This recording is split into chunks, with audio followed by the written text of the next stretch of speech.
Pensando además en la gran área que es el programa de desarrollo físico de salud tecnológico, va a una velocidad a la cual la escuela no reacciona con la misma velocidad. Bancos de células, semillas modificadas genéticamente, nuevas cepas de viejas enfermedades, toda esta cuestión incluso se vuelve en una paranoia, en una manera, ¿no?, de comportarse socialmente, medicamentos milagrosos, en donde no solamente toda esta cuestión que hay en torno de los productos milagros, sino también en cuestión de cómo cambia nuestra calidad de vida. Si se fijan, todo esto tiene que ver con cuestiones de la salud, de la alimentación, del desarrollo psicomotor. Esta cuestión de, ahora ya no hay necesidad de ir a correr un bosque, ¿no? Uno puede tener prácticamente su bosque en la sala de su hogar. Esta cuestión que tiene que ver de nuevo, cómo me alimento con respecto a mi salud, con respecto a la actividad física que tengo. Si se fijan todas estas noticias, todas estas diapositivas, les vuelvo a repetir, son cosas que uno escucha, que uno lee, que uno ve en la televisión, y son cosas que no necesariamente en la escuela se incorporan con la velocidad en la cual se mencionan o con la profundidad con las cuales se mencionan. ¿Qué es lo que está pasando aquí? Bueno, lo que sucede, de nuevo lo repito, es que en la actualidad vivimos en un mundo con una velocidad vertiginosa en términos no solo del desarrollo científico y tecnológico, sino en la actualidad se habla más de las tecnociencias, que es una combinación en términos de la naturaleza tanto de la ciencia como de la tecnología. En el campo del desarrollo físico y de la salud, esto tiene una incidencia que ustedes piensen no digamos hace 10 años, hace un año, hace 2 años, no era tan sencillo hablar, por ejemplo, de terapia génica, de células madre, todo esto que tiene que ver con cuestiones de la salud, no necesariamente por una cuestión de estética, ¿no?, que ahí también ha cambiado, se ha revolucionado mucho, sino por una cuestión incluso de aumentar la expectativa de vida en este planeta, en términos de lo que tiene que ver con cómo se incorpora los conocimientos científicos, los avances tecnológicos, en situaciones como las relaciones personales, como la comunicación entre las personas, cómo nos relacionamos, en términos de cómo no solamente aumenta la expectativa de vida en cantidad de años, sino en calidad de vida. Eso es algo que se menciona mucho en las áreas médicas, por ejemplo. No solo es que vivas más, sino que vivas mejor. De tal forma que este es un contexto, este es un hecho, es un contexto, este es algo que nos guste o no nos guste, sucede, ¿no? Hay una cuestión teórica en términos, seguramente ustedes lo han escuchado, de que las nuevas generaciones son nativos tecnológicos, nativos digitales. Bueno, nosotros migramos a veces a la tecnología más por necesidad que por gusto, pero entonces es una cuestión que termina incidiendo, les vuelvo a repetir, en muchos niveles. En los niveles que tienen que ver desde nosotros, pensando en una cuestión didáctica como docentes, futuros docentes, pasando por las futuras educadoras, los futuros docentes, y que termina llegando a quien en un futuro serán los alumnos de esos futuros docentes, los niños, ¿no? En donde los niños, seguramente ustedes tienen ejemplos, uno les da una computadora, un celular, y empiezan a interactuar con ellos, ¿no? Entonces, y claro, yo no soy papá, luego platico con la maestra de eso, pero los que son papás, la maestra que es mamá, saben que justamente, por decir algo, desde el tipo de pañal, el tipo de alimentación, todo lo que gira en torno a los niños ha cambiado, y eso por ahí se lo encuentran en el programa, en la introducción, en relación a cómo se criaba anteriormente a los niños, ¿no? Entonces tiene que ver no solamente qué le doy de comer, cómo no curo, sino evito las enfermedades, que también ese es uno de los cambios que hubo, ¿no?, en términos de la aplicación de las tecnociencias. Bueno, y en ese sentido, pues este breve recorrido tiene que ver con la construcción del programa. Bueno, Ya afortunadamente la doctora Santillán nos hizo un panorama en general de toda la reforma. Esto ya apunta específicamente a este curso de desarrollo físico y salud para preescolar de primer semestre. Efectivamente, en términos de la reforma, si ustedes recordarán, este tipo de contenidos empezaban en otros semestres. Ahora se incorpora desde el primer semestre por la relevancia no solo nacional sino internacional de los contenidos. Esto que les mencionaba de las velocidades a las cuales por un lado van los avances, por el otro va la escuela, de alguna manera se trata de recuperar, incidiendo desde el inicio con una cuestión de no solamente de los conocimientos o de los contenidos conceptuales, sino también ahí está reflejada esta parte que tiene que ver con los contenidos conceptuales y con los contenidos actitudinales. Seguramente también ustedes recordarán cómo en algún momento de su vida pensaban, ay no, yo de la física no quiero saber nada, ay yo de la química tampoco, de las matemáticas menos, ¿no? O sea, finalmente sí hay una mala historia de las ciencias naturales, porque se creía, y bueno, mucha gente lo sigue creyendo, que son complicadas, que solamente algunos las pueden usar, y no, en realidad, justo lo que veíamos al inicio, dado que se ha socializado tanto el conocimiento tecnocientífico, no solo todos podemos, sino en la actualidad todos debemos tener una cultura básica de algo que se llama la alfabetización científica. Ustedes seguramente han leído, han escuchado, han pensado también en esta cuestión que tiene que ver con ser ciudadanos de una sociedad del conocimiento. Y una de las cuestiones que implica ser ciudadano de una sociedad del conocimiento es pues, saber de arte, saber de política, saber de ciencias, saber de muchísimas otras cosas, ¿no? de las TIC, etcétera, etcétera. Que si lo pensamos en términos docentes, todo esto apunta no solamente hacia las competencias de egreso, sino a cada una de las competencias que se van desarrollando en cada uno de los cursos. Bueno, de tal forma que, bueno, tampoco hay que espantarse. Efectivamente, uno de repente puede decir, bueno, y no solamente tengo que saber de ciencia, tengo que saber de práctica, tengo que saber de historia, tengo que saber... Sí, bueno, pero finalmente es una cuestión que reconstruye todo esto que es interactuar en esta sociedad del conocimiento, y todo esto que además tiene que ver con algo que también mencionaron en la plenaria, que es reconocer la validez del enfoque por competencias. Algo que comparte el enfoque por competencias en cualquiera de las áreas del conocimiento es que uno, con el paso del tiempo, se ha estado preparando para lo inesperado y para lo incierto. Hay mucha gente, hay un señor, Edgar Morin, que habla de la complejidad de la sociedad. ¿Por qué? Porque los problemas son inesperados y cada vez más complicados, más multifactoriales, ¿no? No solamente con que yo sepa de biología puedo resolver una cuestión de salud, porque una cuestión de salud tiene componentes políticos, sociales, culturales, religiosos, científicos. Entonces eso hace que cuando ustedes como formadores de futuros docentes, de futuras educadoras, vayan creando o desarrollando, por un lado la competencia, pero por un lado el ambiente también de aprendizaje y la habilidad del pensamiento, para que no tengan miedo de entrar, ¿no? Vivimos en una sociedad, vivimos en un momento en donde existe una cosa, por ejemplo, que se llama el Google, donde uno le pone una palabra y ¿cuántas páginas aparecen, colegas? Millones, dependiendo de la palabra, ¿no?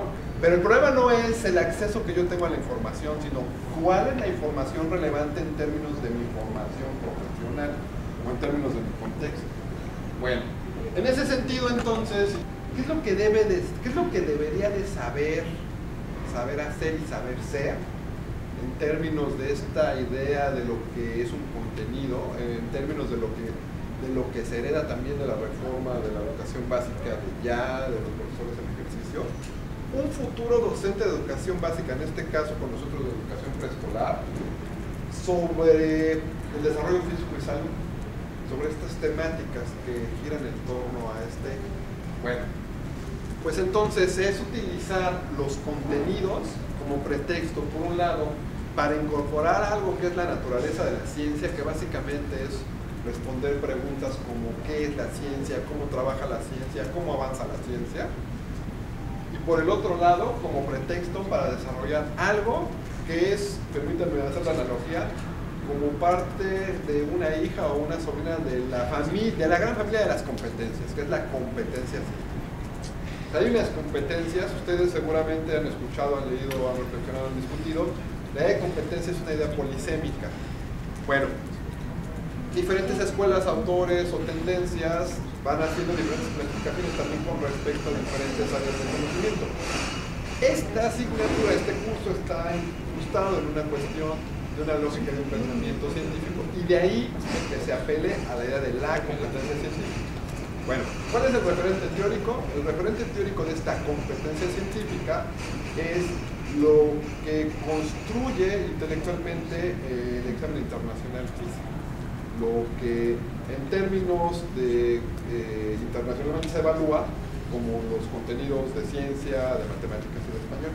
Ahí se habla de la competencia científica, que embona bastante bien. Seguramente ustedes han leído a Perrenot, a Tomón, a Zabalza, a todos estos teóricos que hablan de la competencia. Bueno, se reconstruye o se incorporan todas estas tendencias, y en el contexto del conocimiento científico, la competencia científica se puede pensar, ahora se los digo rápidamente, pero eso es algo que se trabaja a lo largo de todo el programa, como en 4 pilares. Una es, por un lado, contextualizar las actividades de aprendizaje, es decir, no es lo mismo dar clase en Tijuana que en Hermosillo. La otra es utilizar modelos y construir modelos.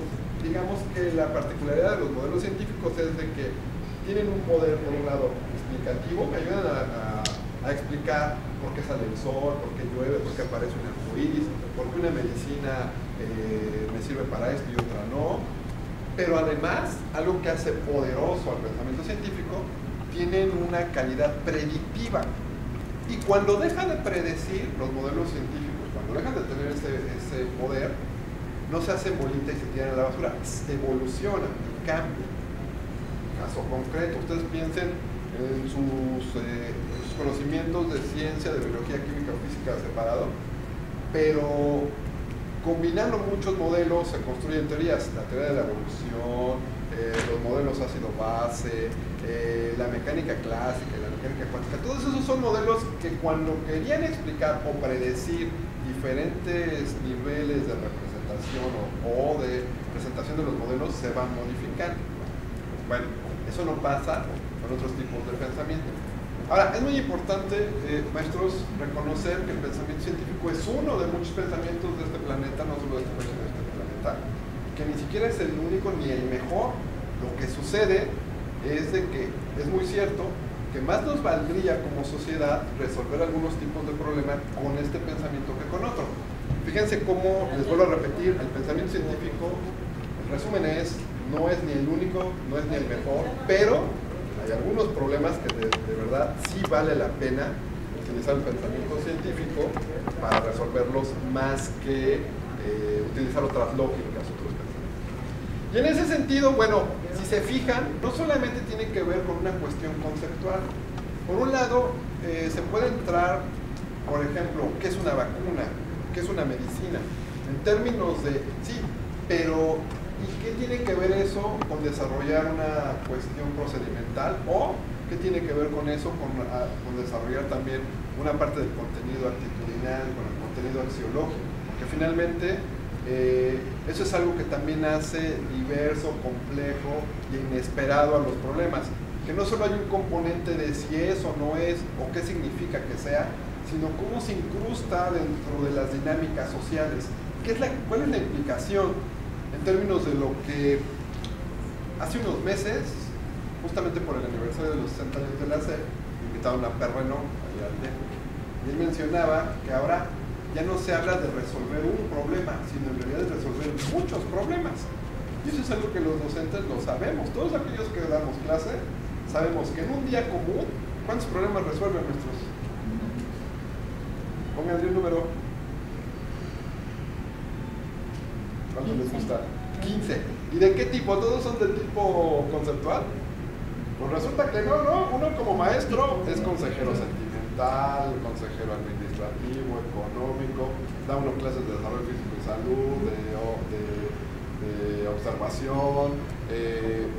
Uno además es un modelo como persona para los alumnos. Entonces, en esta cuestión es que, les repito, uno puede empezar con la parte Es más, no solo conceptual, uno podría entrar al contenido procedimental, pero de ahí, inevitablemente, empiezan estas bifurcaciones hacia lo conceptual y hacia lo actitudinal. De tal manera que para resolver un problema, y un problema dentro del aula, está uno transitando justamente entre la parte teórica, la parte axiológica, o moral, o actitudinal, y la parte procedimental. ¿Cómo lo hago? Porque hay muchas maneras de resolver problemas, pero ¿cuál es la mejor? En términos de qué es lo mejor también, ¿no? Es decir, como sociedades humanas, reconstruimos y compartimos también esta cuestión axiológica. Esto tiene que ver justo con lo que mencionaban en la plenaria, el enfoque por competencias. Lo que sucede es que, fíjense, anteriormente, maestros, y eso yo creo que nos tocó a todos, porque cuando estudiamos el preescolar, la primaria, la secundaria y la educación superior, nos decían que ser responsables tenía que ver con ser bien portados y ser disciplinados. Incluso, bueno, creo que ahora menos, pero antes casi todas las escuelas tenían las sillas empotradas, ¿no? Para que no se anduviera uno moviendo, y con cuáles dinámicas, o sea, todos así en filita para que estén disciplinados.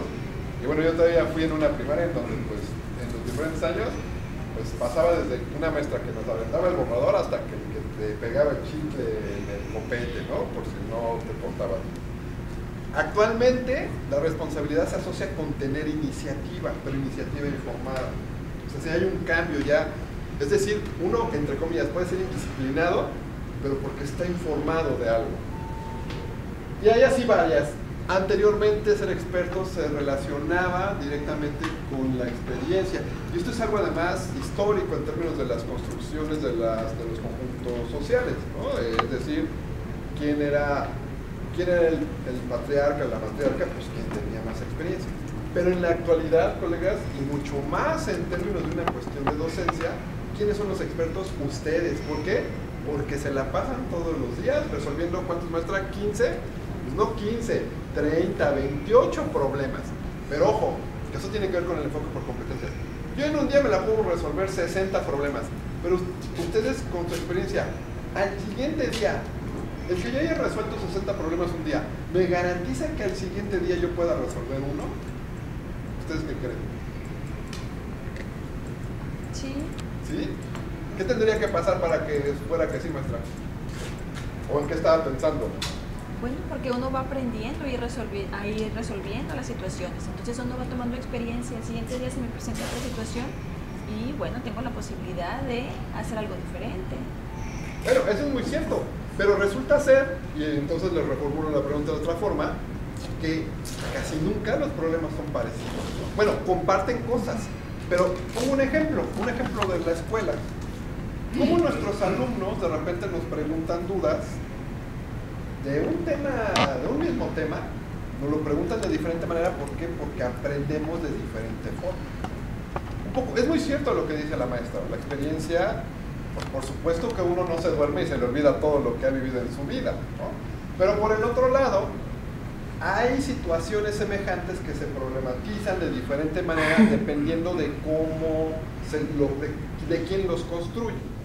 Entonces, en ese sentido, es cierto, ¿no? En general, claro, para ser experto yo me la tengo que pasar resolviendo problemas, pero puede ser que no necesariamente algo parecido lo pueda resolver, ¿no? De que las problemáticas se pueden diversificar tanto como tanta audiencia haya, o como tanta manera hay de abordarlas o de reconstruirlas. Eso me permite. Sí, maestro, pero eso lo vivimos nosotros con nuestras alumnas en relación a que cuando van y practican con grupos, en este caso, un ejemplo de que me tocó supervisar a los muchachos de primaria, licenciatura en educación primaria, trabajando con un grupo de quinto y sexto año, hacen un trabajo estupendo, se llevan bien, van a regresar su trabajo, controlan el grupo, tienen buen dominio de contenido, etc.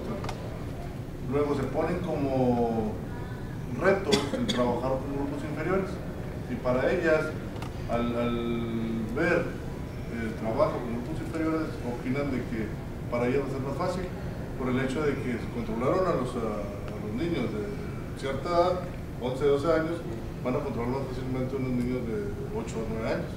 Para ellas, esa facilidad la ven en llevar material de apoyo atractivo y vistoso para los alumnos.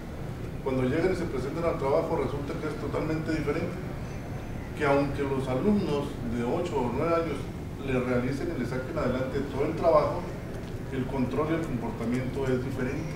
Es decir, es un poco de más relajo dentro del aula, más niños que se levantan más, que platican más, que gritan, que se pelean. Y para ella es un problema muy grande el no poder controlar esa situación dentro del grupo, aun y cuando el trabajo esté saliendo adelante de manera correcta. Entonces son situaciones diferentes, problemáticas, de que es difícil controlar o darle solución a un problema.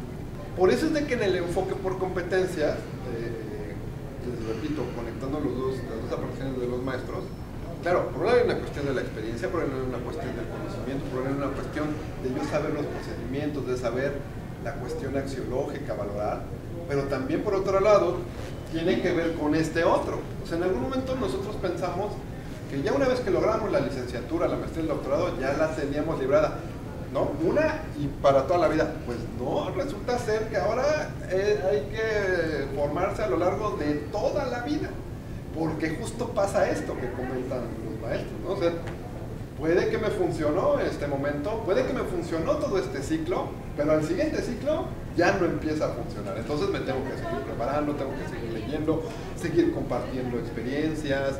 De repente me incorporo en situaciones más macro, como las reformas. Entonces, de ahí que hay estos cambios. Y esto es una diapositiva, por cierto, que sale de un documento, es el Training or Learning for Competence, que diseñaron los gringos. Lo diseñaron cuando se dieron cuenta, después de la primera aplicación de PISA, ellos pensaban que iban a salir en los primeros lugares, porque es una potencia tecnológica, científica, ¿no? Y bueno, además porque es una creencia de ellos. Bueno, pues resulta ser que no solo no salieron en los primeros lugares, sino salieron un poquito por debajo de la media. Entonces pegaron el grito en el cielo y dijeron, ¿cómo? Pues, ¿qué pasó? ¿Qué estamos haciendo en las escuelas? ¿Qué estamos haciendo en la formación de los docentes? Y entonces se pusieron a investigar y encontraron que en la sociedad había todos estos cambios. Y lo que tiene particularmente que ver con la escuela es que antes, que yo creo que a nosotros todavía nos tocó, el aprendizaje era de estarse quieto y de que yo aprendo porque le macheteo, porque me leo los libros, porque en la escuela me dejan series de 1000 ejercicios. Y resulta ser, como comentó el maestro, pues que ahora el aprendizaje es dinámico, es colectivo, y además uno tiene que aprender a aprender, ¿no? Esta idea que suena muy bonita, pero es muy complicada, ¿no? Esto de aprender a aprender, o aprender para el resto de la vida, como está ahí, es algo que hace, como hace rato les decía, la diferencia entre un niño, un joven que agarra un celular o que agarra una computadora y que le empieza a picar, ya aprendió algo que a veces a nosotros nos hace falta un curso entero, ¿no? Bueno, esto tiene que ver justo con una recomendación en términos no solo de lo que tiene que ver dentro del aula, sino en la construcción de programas. Lo único que quisiera mencionar de esto, que apunta y por eso está subrayado a lo que tiene que ver con la reforma, es esta parte de, fíjense cómo todo el tiempo en las clases pensamos como en estas especies de pugnas o luchas, y es la que está subrayada tiene que ver con ¿qué quiero? Que conozcan, y que conozcan está más cercano como a de que se lo aprendan de memoria o que razonen, ¿no? Yo puedo saber la definición de salud, yo puedo saber la clasificación de alimentos, yo puedo saber una organización en términos de un desarrollo psicomotriz, pero ese es un nivel, ¿no? Y hace rato también hablaban de los niveles no solo de desarrollo de las competencias, sino también del manejo de las habilidades, de pensamientos críticos, de resolver cuestiones abstractas, multifactoriales, que se acerca más a la cuestión del razonamiento, ¿no? Efectivamente, nos mostraban la malla curricular y sí hay un trayecto formativo, pero también hay una especie, mejor dicho, yo me imagino, son como flechas que apuntan hacia las asignaturas de todo un semestre, pero que se va desarrollando como parte de obtener el perfil de egreso, se va construyendo ese perfil de egreso. No se obtiene un día antes de egresar, sino se construye, se reconstruye, no solamente como parte de lo que ellos viven en su calidad de estudiantes, sino también como parte de lo que nosotros como docentes, de ellos, futuros docentes, aportamos o dejamos de aportar. Ahí sí, por acción u omisión, hay una aportación en términos de qué tanto se acerca, no solo al conocimiento del razonamiento, sino cualquiera de estas otras puntas. Bueno, esto tiene que ver con algo de, además de todo esto que hemos mencionado, ¿a qué van nuestros alumnos a la escuela? Pues van a socializar, van a comunicarse, a platicar de otra cosa menos a veces de desarrollo físico y salud, pero también van a una construcción de identidad. Efectivamente, la doctora Santillán lo mencionaba, la educación superior de este país, la educación en términos de las normales, tampoco hay que ser tan fatalistas, pero tampoco hay que ser tan triunfalistas. Pero lo que sí es muy cierto, y eso es algo que yo creo que todos hemos vivido, todos aquellos que llevamos un rato en esta parte de la educación, hemos vivido cómo la identidad, esta última que les ponía, cómo la identidad docente, permítanme decirlo, se ha transformado, ¿no? Y digo se ha transformado para no ponerle un juicio de valor, de si ha mejorado o se ha deteriorado, pero lo que sí es que se ha transformado. Y pensemos, no es lo mismo ser docente de básica en el 2012 que en 1900 en este país, por ejemplo. Piensa nada más en ese trayecto histórico y pensando en lo que en términos de identidad implicaba ser docente. Esto otro tiene que ver ya con una cuestión de todo el contexto ya aterrizado o direccionando o con la dirección hacia lo que en términos didácticos, en términos de lo que la investigación de la investigación educativa recomienda o ha estado recomendando en los últimos 15, 20 años, que es enseñar a aprender ciencias considerando, y esto además es muy relevante para el nivel preescolar, en donde hay una cuestión de psicomotricidad, de salud, de alimentación conectada, y en donde más bien es un continuo, que ese continuo, si lo reflexionamos, maestros, se va fragmentando conforme cambia el nivel educativo. Es decir, en preescolar, hasta antes ahora del programa de estudios 2011, ahora en el programa 2011 ya aparece explícitamente la parte de ciencias naturales incluso como los estándares. En el programa 2004 estaba implícito. Bueno, pero si ustedes revisan el programa de primaria y el de secundaria, verán cómo se va fragmentando, a tal grado de que en secundaria hay materia de física separada, biología separada y química separada. Entonces esto es muy relevante no solo para la educación básica, sino también para la parte del preescolar, porque también hay esta cuestión de, como parte de la formación profesional de las futuras educadoras, que bueno, diré futuras educadoras pensando también en los educadores, porque no sé si han visto, pero el programa tiene un pie de nota que dice, que habla de educadoras, incorporando a los educadores, porque finalmente les preguntaba a las maestras, antes de que empezáramos, el porcentaje es mayoritariamente femenino, ¿no? Entonces, vale la pena, también, para no estar diciendo las y los educadores, bueno, las educadoras, pensando en también los educadores, van a estar en contacto con esta parte en donde hay un continuo, les decía, ¿no? En donde el desarrollo físico y salud puede ser pretexto para desarrollar, pues, pensamiento matemático, cuestiones de lenguaje, etcétera, etcétera, etcétera. Entonces, de ahí que formas de sentir, percibir, razonar, relacionar estos tres mundos, que de nuevo lo veremos específicamente en cada unidad de aprendizaje, en cada actividad, en cada situación didáctica o en cada estrategia de aprendizaje, como se menciona en el programa. Finalmente, la manera de representar desde un punto de vista didáctico los contenidos científicos pueden generar miedo o motivación, ¿no? Esto que les decía.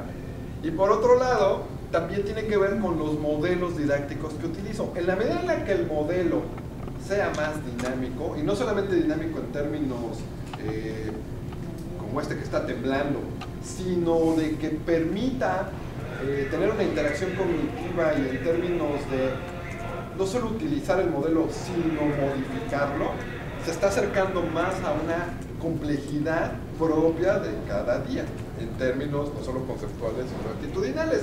De tal manera que en los libros de texto se habla de cuestiones o muy técnicas o menos técnicas, más acercadas hacia, por ejemplo, la divulgación.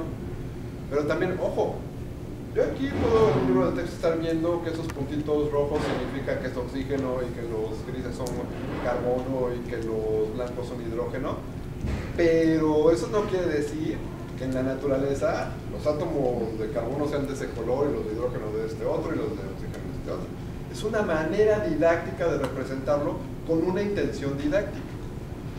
Y esto también tiene que ver con algo que se hace o que se recomienda hacer en las clases de ciencia o en las clases de desarrollo físico y salud, algo que vamos a platicar y que les vamos a proponer, que es cómo utilizamos las actividades que están propuestas en el programa, haciendo experimentos, haciendo debates, pero también es cuál es la intención, cuál es la competencia a desarrollar, cuál va a ser la evidencia de aprendizaje y el criterio de desempeño. Bueno, pues es como esto, ¿no? O sea, yo les puedo proponer una actividad, pero también depende no solo de la actividad por sí misma, maestros, una actividad por sí misma ni garantiza ni imposibilita. ¿Qué es lo que hace que fluya? La manera como la llevamos y a quién se la mostramos. Y esto tiene que ver, ustedes como maestros, ustedes como gente que ha hecho ponencias, ha hecho conferencias, saben muy bien que no es lo mismo darle clase a los de primer semestre, por ejemplo, que a los de quinto, ¿no? En términos de qué les dices, o con qué profundidad, o qué recursos le propones. De tal manera que, en ese sentido, por ejemplo, aquí es esta parte de, yo estoy representando un proceso sumamente dinámico con una cuestión completamente estática. Entonces, pero ¿para qué se las quiero mostrar, ¿no? En términos, por ejemplo, pensando en el curso de Desarrollo Físico y Salud, y algo que se escucha mucho en el radio, en la tele o que se lee en el periódico, que es la salud del planeta, ¿no? Hay una gran preocupación de la salud del planeta. Y algo tiene que ver con la salud individual de cada uno de los integrantes de este planeta. Entonces, de nuevo, es una cuestión, les repito, yo en algún momento me encontré estos GIF animados en donde, por ejemplo, se puede ver cómo se va calentando la atmósfera, eso hace que se mueva de esta cierta manera en el planeta, y a su vez, uno de los factores que hace que a lo largo del año la temperatura, allí en 1997, a lo largo de los meses de 1997, la temperatura vaya variando. Finalmente, en la investigación educativa de la enseñanza de la ciencia, la recomendación, y que algo que tiene uno de los espíritus del programa de desarrollo físico y salud en esta nueva reforma, es utilizar estos componentes de la competencia científica que anteriormente les mencionaba. El contexto, utilizar y construir modelos, reconocer que la ciencia tiene un lenguaje que también depende de cómo se utilice, puede ayudar o frenar el aprendizaje, pero cierto es que hay un lenguaje, ¿no? Cierto es que desde el punto de vista formal, en términos del desarrollo físico y salud, no es lo mismo hablar de la salud que de la zona, por ejemplo, ¿no? Si hay una connotación conceptual, procedimental y actitudinal, dependiendo de cómo hablo de lo que quiero hablar. Y el otro pilar de esta competencia científica es lo que tiene que ver con la evaluación. Estos 4 elementos son los que hacen o los que se proponen desde la óptica de la OCDE, de PISA y de muchos otros equipos del mundo, que son las recomendaciones en cuanto a la enseñanza de las ciencias en áreas particulares como puede ser el desarrollo físico y salud, y que finalmente tienen que ver con las actividades que les queremos proponer y que queremos también que ustedes lo obtengan directamente del programa que arranca ya en agosto. Bueno, y ya casi para terminar, simplemente después de todo esto que les he mencionado, hacer esta distinción que además es relativamente reciente, tendrá con mucho 8 años, en términos de que una es la ciencia que se hace en los laboratorios, la llamada ciencia básica, ciencia erudita, y otra es la ciencia que se hace en las aulas, la llamada ciencia escolar. Y ojo, no es peyorativo, no es que una sea mejor que la otra, van por caminos paralelos, de repente se cruzan y de repente se separan. Fíjense, y a lo largo de la historia de la evolución de la ciencia, hay casos en donde, gracias a la didáctica, la ciencia evoluciona a otra velocidad, a otro nivel. Caso paradigmático y caso que además se escucha y uno luego lo relaciona. ¿Cuál es el icono de la química? La tabla periódica. Pues la tabla periódica resulta ser como un producto didáctico. Cuando Mendeleev daba clases en la Universidad de San Petersburgo, y quería explicarle a sus alumnos las propiedades periódicas de los elementos que en ese momento se habían caracterizado, que dijo, bueno, a ver, voy a poner los datos que tengo en hojitas. Y dice el anecdotario de la ciencia, los avienta al suelo y los empieza a acomodar según por propiedades semejantes. Eso no fue Mendeleev el primero que lo hizo. Antes de Mendeleev ya había como 7 modelos diferentes de tablas periódicas. ¿Cuál es lo que le da valor o lo que hace que hasta este momento siga existiendo esta tabla? Que deja huecos vacíos y predice que era lo que les decía. Eso explicaba lo que había. Pero Mendeleev va más allá, predice que donde deja estos huecos vacíos, cuando se caractericen nuevos elementos, se van a llenar esos huecos. Y va más allá. Dice, va a tener esta y esta propiedad, y hasta le pone nombre, que finalmente no tuvieron los nombres que Mendeleev proponía, pero cuando se caracterizan nuevos elementos, aparecen las propiedades que Mendeleev había predicho. Eso es lo que hace poderosa a esa herramienta didáctica. Fíjate, surge como una cuestión para explicar algo que en ese momento ya existía. Entonces, la ciencia escolar de repente se cruza con la ciencia erudita, la ciencia básica, y no solamente se cruzan, sino hace que evolucionen más. Pero claro, también a veces se separan mucho. ¿Por qué? Porque seguramente ustedes tienen casos no solo de la ciencia, sino de otras áreas del conocimiento, en donde hay investigadores que son muy buenos investigando, pero no son necesariamente muy buenos dando clases. Finalmente, en términos de las reformas, en términos de los enfoques por el aprendizaje por competencias, sí es cierto que hay una tendencia y una recomendación a que los docentes se vuelvan investigadores de su práctica docente. Eso es algo muy interesante, pero también es algo que implica, lo mencionaban también en la plenaria, implica muchas cosas, ¿no? Implica seguir trabajando después de dar clases, implica publicar, implica investigar, profundizar además a un nivel más específico, ¿no? Por ejemplo, en este caso de lo que tendría que ver con la enseñanza de temas de salud, de alimentación, de desarrollo psicomotor. Entonces, claro, ser profesor investigador no nada más es ser una cuestión de tener una etiqueta, sino de tener incluso un proyecto de vida en donde se incorpore todo esto. Bueno, y ya, por último, este es un esquema que, bueno, apenas si se alcanza a ver, pero nada más les menciono. Este esquema lo quise poner por algo que mencionaba anteriormente en estos cambios que ha habido en la sociedad, de que antes se pensaban las cosas secuenciales, pero aquí hay un caso concreto que básicamente es lo que retoma un poco la pregunta que estaba anteriormente. O sea, ¿qué tiene que saber y saber hacer un profesor? En esa época, 1999, un poco le faltó esto de que tendría que saber ser, ¿no? Esta parte actitudinal, axiológica. Pero ¿qué tiene que saber y saber hacer? Bueno, pues primero tiene que saber la parte conceptual, la asignatura que va a dar, ¿no? Si yo no tengo claro los contenidos conceptuales, bueno, pues me pongo a estudiar, tampoco pasa nada, ¿no? Pero si no me pongo a estudiar, sí me meto en problemas. ¿Por qué? Porque si me empiezan a preguntar, pues, claro, también ahí es muy válido, yo creo que muy honesto decir, oye, mira, pues la verdad, ahorita mismo no lo sé, pero te lo puedo investigar. Pero yo creo que también como parte de la responsabilidad docente que adquirimos al ser parte de esta brillante y apasionante profesión, pues es estarnos preparando continuamente. En alguna diapositiva salía, ¿no? Esto de prepararse a lo largo de toda la vida. Bueno, una vez que yo tengo ya claro a cierto nivel los contenidos, seguramente ustedes han escuchado de esto de la transposición didáctica.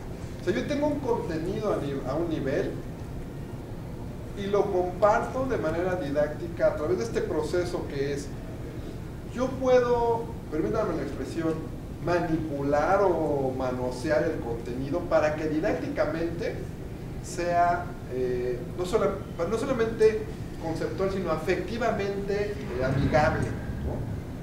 Y esto es algo que de verdad la ciencia, les decía a ustedes, recuérdenlo, la ciencia a veces da más miedo que ganas de acercarse a ella, ¿no? ¿Por qué? Pues por todos estos términos técnicos, o por todo esto que a veces es nebuloso y que uno no sabe de dónde sale, que tiene un proceso de ensayo y error, que tiene un proceso de cuestiones sociales, que en ese sentido tiene que ver con todo lo demás. conocer la materia que estoy enseñando, acercarme a los resultados de la investigación educativa, cuestionar mi práctica docente tradicional o espontánea, que eso es algo bien interesante pero bien complicado, ¿no?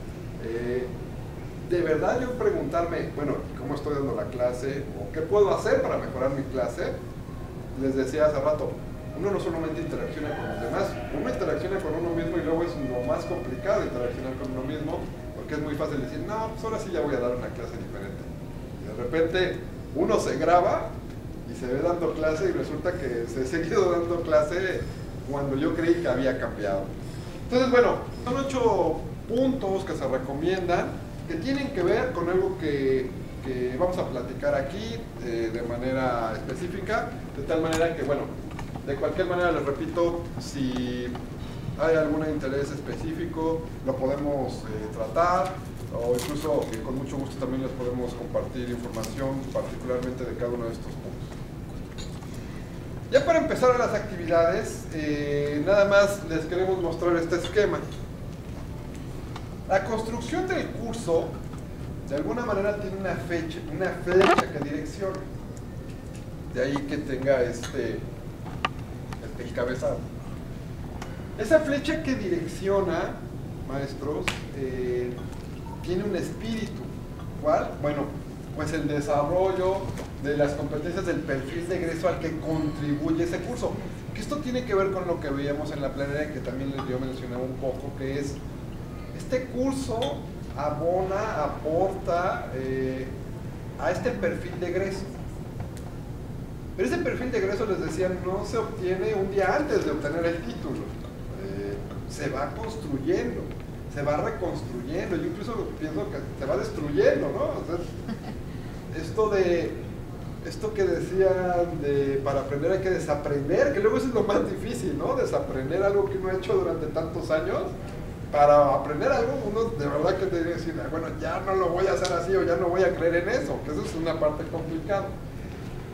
Y por el otro lado está conectado a la cuestión de las competencias. Estas competencias a las cuales aporta la asignatura, las competencias de egreso, se conecta con las competencias específicas del curso, de las cuales se derivan las competencias de la unidad de aprendizaje. En este curso en particular hay 3 unidades de aprendizaje.